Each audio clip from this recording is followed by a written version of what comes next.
Vanshika Singh and I'm from class 8. Before I dive into my journey, I invite you to imagine something very simple, yet very real. Imagine a room that looks perfectly fine from outside, but inside everything is scattered.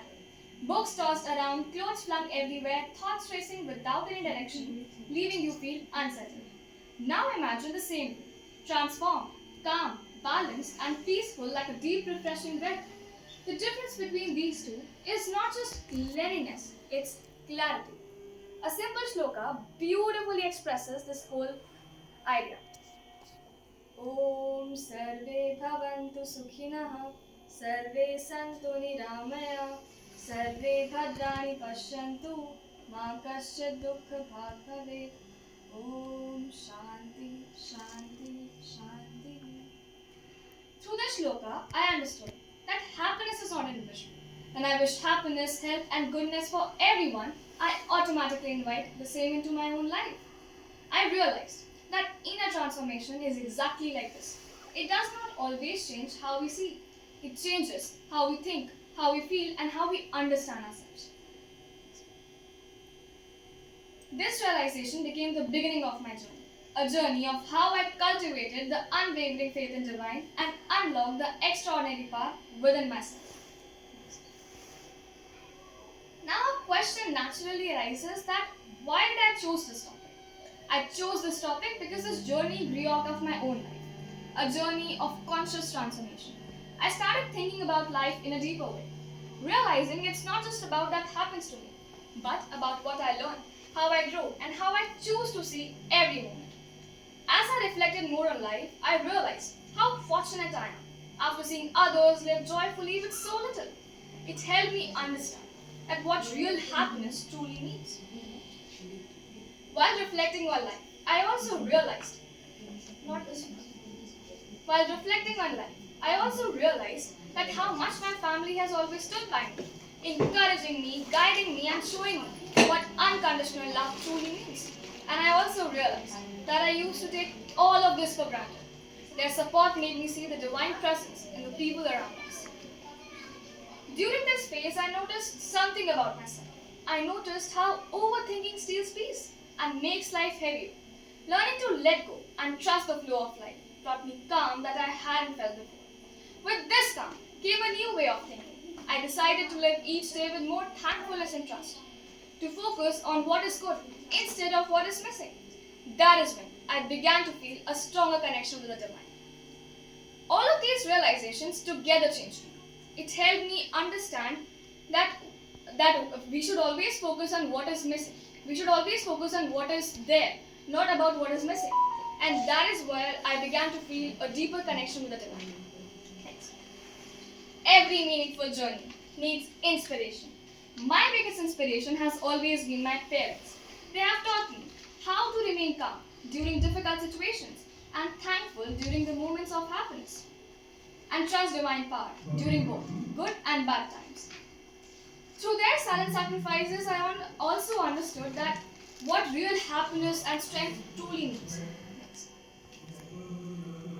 Belief alone is not enough. Conscious transformation is important for that. We should always have some efforts to follow that. Thanks. Each morning, I spend a few minutes in prayer. This practice brought me peace, clarity, and a deeper sense of connection with the divine before starting my day. Alongside this, I made a conscious effort to spend quality time with my family, as I believe they are an extension of divine energy. To stay focused, I reduced my use of phone and television, which helped me avoid distractions and followed on whatever work I wanted to do. In addition, my school supported this journey through spiritual talks, temple visits, and silence. Gradually, I practiced daily yoga, which helped me calm my mind and connect with myself, and making me feel more balanced and centered. Beyond personal growth, I collected and gifted books and toys to underprivileged children. Spending time with them taught me that what real happiness truly means. And also that real happiness comes from giving, not accumulating. It also deepened my compassion and awareness of the world around me.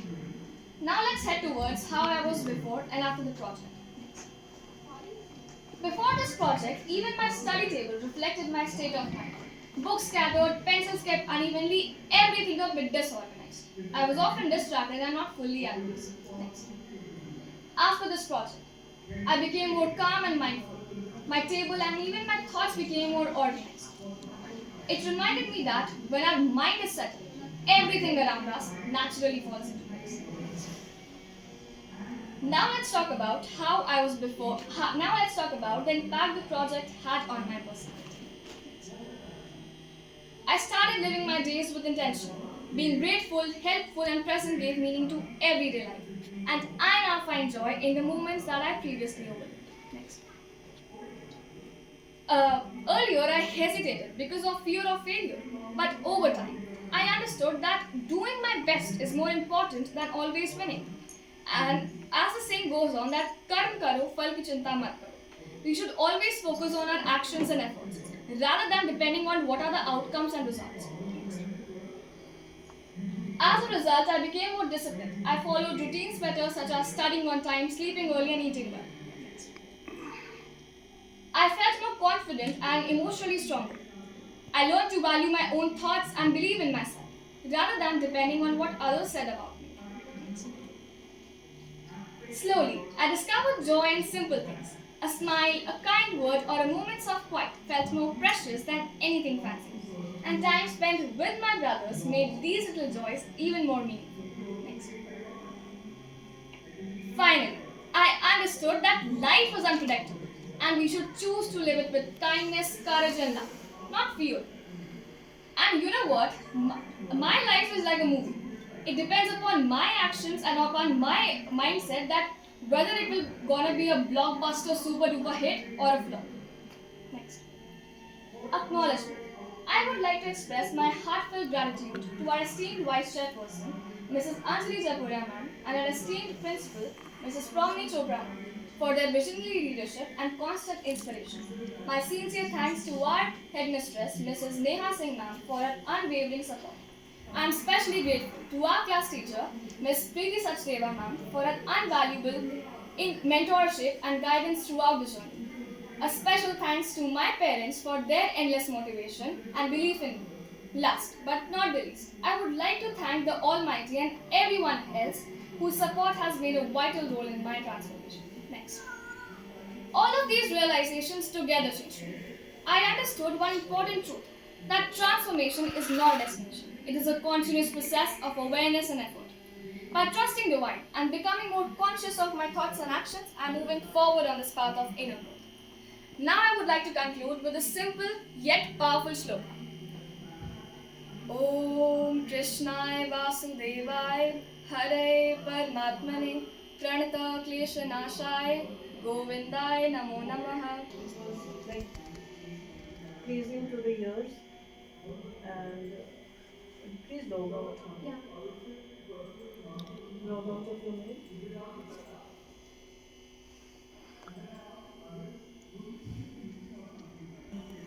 Your belief in God has made you stronger. Yeah. What suggestions do you want to give to your friends here? I think that you should always believe in God, because when you believe in God, then you will actually find courage. Because believing in God doesn't mean that leaving everything and just sitting on a in a mandir and just saying that Ram Ram Ram. No, it is not like that. It's like strengthening your own values and your own compassion and awareness of the world around you. So if you really want to believe in yourself, first you have to maintain an inner clarity. Now, what is that? It is something that in today's rushing world you must have seen, you must have been distracted, irritated, and sometimes like there are very stressful situations around. So to overcome that, you have to really work upon inner clarity.